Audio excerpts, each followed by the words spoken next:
welcome to Words Fail Me, a podcast about thriving with dyslexia with me, Jude Monk McGowan. I'm an actor, writer and now podcaster, and I'm a dyslexic. So the podcast is about two dyslexics, myself and my guest, coming together, and for the duration of the conversation we talk about how our dyslexia is similar, how it's different, how we've developed what Theo Paphitis calls workarounds, which are ways of dealing with our dyslexia so that we can keep up with other people, so that we could be successes in the things that we've chosen to do with our lives. I was diagnosed with dyslexia from quite a young age because my mum was very keen, as a dyslexic herself, that her children wouldn't be treated in the same way she was, that certainly her generation, being educated in the 60s and 70s, dyslexia was thought of as, it wasn't diagnosed, it wasn't something in the common parlance, people didn't think it was a thing, they just thought you were stupid.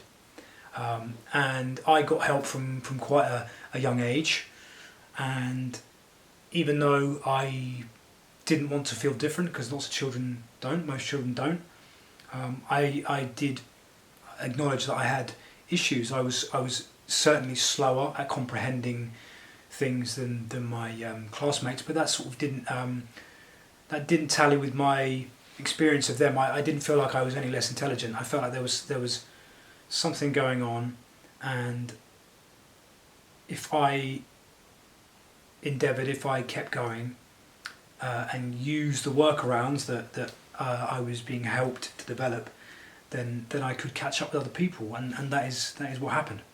The podcast really is for everyone, because it is a very informal discussion, chat about the things that we do, the passions that we have, or the vocation or the profession that we have chosen.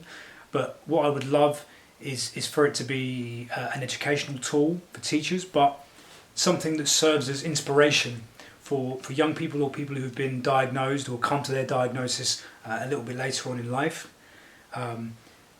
that they can use it as a very visible or audible tool for them to feel inspired, that they can still achieve the things that they are good at or the things that they want to pursue professionally, because they have these examples. They have these examples of people who struggled just like they did, but kept going. Tenacity is really a through line with all of the guests that I've talked to so far.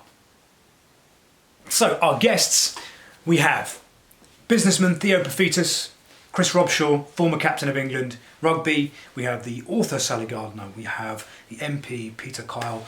It's a very informal chat that we have. Dyslexia intersects with whatever it is that they do, that they are successful in, that they have chosen to do as a vocation. But we'll talk about the things that we share together in terms of where our dyslexia might be similar, but we also talk about how it has affected them as a person, how it affects the way they do their job. And I've found that it's been incredibly emotional for both of us, because it's something that you share, and I'm very excited, very, very excited to share those conversations with you.